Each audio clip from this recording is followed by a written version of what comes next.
வணக்கங்களே. ஒரு ஊரில் புகழ்பெற்ற ஜோதிடர் ஒருத்தர் இருந்தார். அவர் சொன்னால் எதுவும் சரியாக தான் இருக்கும், அவர் கரெக்டாக கணிச்சு சொல்வார் அப்படின்னு சொல்லிட்டு அவரை பற்றிய புகழ் எல்லாமே சுற்றி இருக்கக்கூடிய ஊர்களில் பரவி இருந்துச்சு.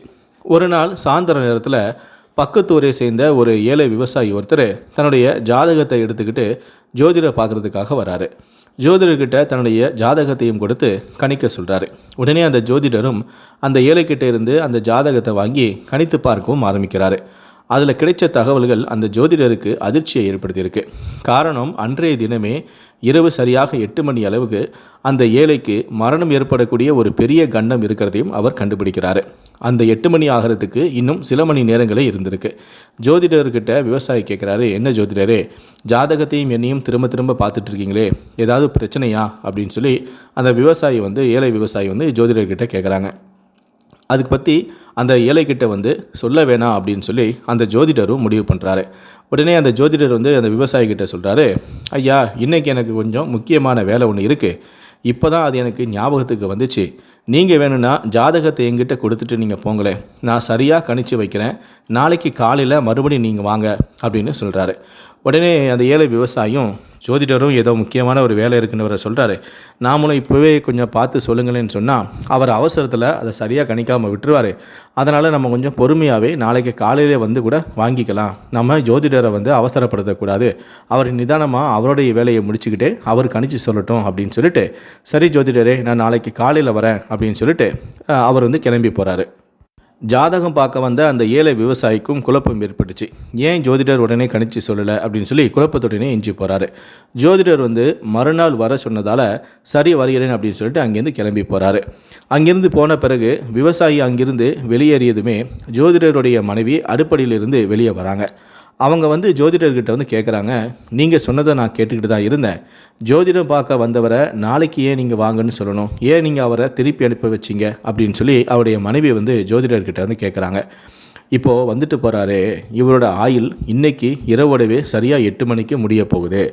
அவருடைய ஜாதகத்தில் அவருக்கு இரவு 8 மணிக்கு ஒரு பெரிய கண்டம் இருக்குது. அதை அவர்கிட்ட நான் அப்படி எப்படி சொல்லுது, எனக்கு தைரியம் இல்லை, இன்னும் கொஞ்சம் நேரத்தில் நீங்கள் இறந்து போயிருவீங்கன்னு எப்படி அவர்கிட்ட சொல்ல முடியும், அவரே ஏதோ ஒரு மன கஷ்டத்தில் தான் என்னை பார்க்க வந்திருக்காரு, அப்படிப்பட்டவர்கிட்ட போயிட்டு நீங்கள் இன்னும் கொஞ்சம் நேரத்தில் செத்து போயிருவீங்கன்னு சொன்னால் அது எப்படி இருக்கும், அதனால் அதை சொல்கிறதுக்கு எனக்கு தைரியம் இல்லை, அதனால தான் அவரை நாளைக்கு வாங்கன்னு சொல்லி அவரை நான் அனுப்பி வச்சுட்டேன். அவர் உசுரோடு இருந்தார்னா நாளைக்கு அவரை வர முடியும், அந்த பகவான் தான் அவரை என்ன பண்ண போகிறாரோ இன்னும் எனக்கு தெரியலை அப்படின்னு சொல்லிட்டு தான் மனைவி கிட்ட அந்த ஜோதிடர் சொல்லிக்கிட்டு இருக்காரு. இதற்கிடையில் அந்த ஜோதிடரின் வீட்டிலிருந்து புறப்பட்டு போன அந்த விவசாயி காட்டு வழியாக தன் ஊருக்கு நடந்து போய்கிட்டு இருக்கான். அப்போ திடீர்னு எங்கிருந்தோ வந்த மேகக்கூட்டங்கள் மழை பெய்யக்கூடிய ஒரு சூழ்நிலையை உருவாக்குது. கொஞ்ச நேரத்திலேயே அடுத்த சில நிமிடங்களிலேயே முதல்ல தூறல் மழை பெய்ய ஆரம்பிக்குது. உடனே ஐயோ, மழை பிரிச்சிருச்சு, இன்னும் கொஞ்சம் நேரத்திலே பலமாக பிடிக்கக்கூட வாய்ப்பு இருக்குது அப்படின்னு சொல்லிட்டு வீட்டுக்கு போகிறதுக்காக வேகமாக அந்த விவசாயி நடக்க ஆரம்பிக்கிறாரு. ஆனால் கொஞ்சம் தூரம் தான் நடந்திருப்பார், அதுக்குள்ளேயே பலத்த மழை பிடிச்சிருச்சு. ஏன்னா இது திடீர்னு இப்படி வர மழை பெய்யுதே, என்ன பண்ணலாம் அப்படின்னு சொல்லி சுற்றி முற்றி அந்த விவசாயி பார்க்குறாரு. அப்போது அவர் நின்றிருந்த இடத்துல இருந்து கொஞ்சம் தூரத்தில் ஒரு பாலடைந்த சிவன் கோயில் இருக்கிறத பார்க்குறாரு. அந்த கோயில் அவருடைய பார்வைக்கு தென்படுது.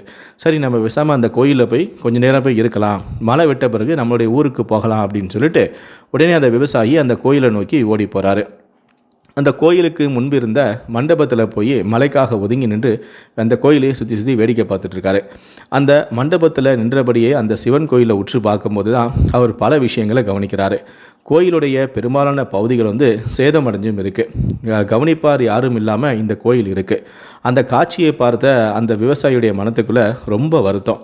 ஒரு காலத்தில் இந்த கோயிலில் தினமும் வழிபாடுகள் நடந்திருக்குமே, திருவிழாக்கள் எல்லாமே கோலாகலமாக கொண்டாடி இருப்பாங்களே, அப்படிப்பட்ட இந்த கோயில் ஆலமரமும் அரச மரமும் உழைத்து இப்படி பாலடைந்து போய் கிடைக்கிறது என்று அந்த விவசாயி தன்னுடைய மனதுக்குள்ளே நினைத்து வருந்திக்கிட்டு இருந்தார்.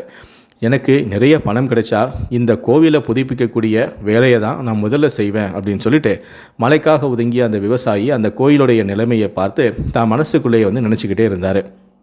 மழையும் விடுற மாதிரி தெரியல, மழையும் தொடர்ந்து பெஞ்சிக்கிட்டே இருந்துச்சு. அப்போது அந்த பாலடைந்த மண்டபத்தில் ஒரு ஓரமாக தூணில் சாஞ்சி உட்கார்ந்துட்டு இருந்தார்.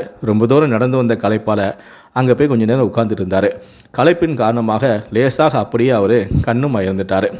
அப்போது திடீர்னு அவருக்கு கனவு வருது. அவரது கனவில் அந்த கோயிலே தான் வந்தது.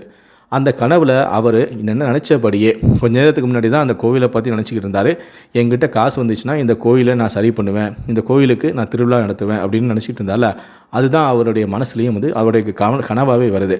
அந்த கோயிலுடைய ராஜ கோபுரம், மற்ற கோபுரங்கள், உட்பிரகாரங்கள், மண்டபங்கள் அனைத்தையுமே இந்த விவசாயி புதுப்பிக்கிறாரு. கும்பாபிஷேகத்துக்கான நாளையும் குறிக்கிறாரு. வேதியர்கள் புடைசூழ புண்ணிய தீர்த்தங்கள் நிரம்பிய கலசங்கள் ஊர்வலமாக கொண்டு வரப்படுகிறது. பிறகு கோயிலுக்கு கும்பாபிஷேகமும் செய்யப்படுகிறது. பெரும் பக்தர்கள் கூட்டம் அந்த கும்பாபிஷேகத்தை கண்டு ஆனந்தமும் அடைகிறாங்க. ஒரு வழியாக கும்பாபிஷேகமும் நல்லபடியாக முடிந்ததுமே அங்கே கோயில் கொண்டுள்ள சிவபெருமானின் திருமேனியை மிக அருகில் சென்று அவர் வழிபடுகிறார். அப்படி அந்த கோயிலில் கும்பாபிஷேகம் நடப்பது போன்ற காட்சிகள் தான் அவருக்கு கனவாக வந்து கொண்டிருக்கிறது. அந்த சமயத்தில் திடீரென அந்த கனவின் குறுக்கே ஏதோ ஒரு விசித்திரமான சத்தம் வந்து கேட்கிறது. உடனே அந்த விவசாயி, தூங்கிக்கின்ற விவசாயி கண்ணை திறந்து பார்க்குறாரு. விவசாயி சற்றென்று விழித்து கொள்கிறாரு.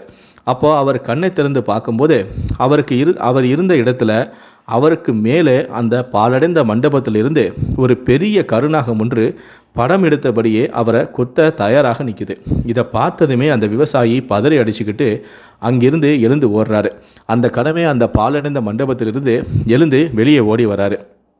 அவர் அந்த மண்டபத்தை விட்டு வெளியே வந்த கொஞ்ச நேரம்தான் அந்த மண்டபம் அப்படியே சரிந்து விழுந்துருது. ஒரு ஒட்டுமொத்த கோயிலுமே இடிந்து விழுந்து தரைமட்டமாயிருச்சு. இதை பார்த்து அந்த விவசாயிக்கு பெரும் அதிர்ச்சி ஏற்பட்டது. அந்த பாம்பு மட்டும் நம்ம எச்சரிக்காமல் இருந்திருந்தால் அதை நினைச்சு பார்த்த அவருக்கு உடல் நடுங்கியது. நாமும் இந்த இடிந்து போன கோயிலுக்குள் விழுந்தே இறந்திருப்போமே அப்படின்னு நினச்சி ரொம்ப மன வருத்தப்படுறாரு. கையில் கட்டியிருந்த கடிகாரத்தை அப்போ பார்க்குறாரு. நம்ம ரொம்ப நேரம் தூங்கிட்டோமோ அப்படின்னு சொல்லி. அப்போது சரியாக மணி 8 மணி ஆகிருது. அந்த நேரத்தில் மழையும் கொஞ்சம் நேரத்தில் விட்டுருந்துச்சு. சரின்னு சொல்லிட்டு நேராக அந்த ஜோதிடர் தன்னுடைய வீட்டுக்கு போய் சேர்ந்துட்டார். மறுநாள் காலையில் அந்த விவசாயி என்ன பண்ணுறாருன்னா, அந்த ஜோதிடரை பார்க்குறதுக்காக அவருடைய வீட்டுக்கு போகிறாரு. விவசாயியை நேரில் பார்த்த ஜோதிடருக்கு இன்ப அதிர்ச்சி. நான் தான் ஜோதிடத்தை தப்பாக கணிச்சிட்டோமோ என்று நினைக்கிறாரு. அது பற்றி அவரிடம் கேட்பதற்கு பதிலாக ஜோதிட சாஸ்திர நூல்களை இன்னும் அவர் துல்லியமாக ஆராய்ந்தும் பார்க்குறாரு. அவரது கணக்கு சரியாக தான் இருந்துச்சு. இப்படிப்பட்ட கண்டத்திலிருந்து ஒருவன் உயிர் தப்பிக்க வேண்டுமென்றால் ஒரு சிவன் கோயிலை கட்டி முடித்து கும்பாபிஷேகம் செய்த புண்ணியம் இருக்க வேண்டும் அப்படின்னு அதில் குறிப்பிடப்பட்டு இருந்துச்சு. ஒரு ஏழையால் அப்படிப்பட்ட காரியத்தை எல்லாம் கண்டிப்பாக செய்ய முடியாது என்று நினைத்த அந்த ஜோதிடர், நேற்று ஏதாவது உங்களுக்கு ஒரு விசித்திரமாக நடந்துச்சா அப்படின்னு சொல்லி அந்த விவசாயிகிட்ட வந்து கேட்குறாரு.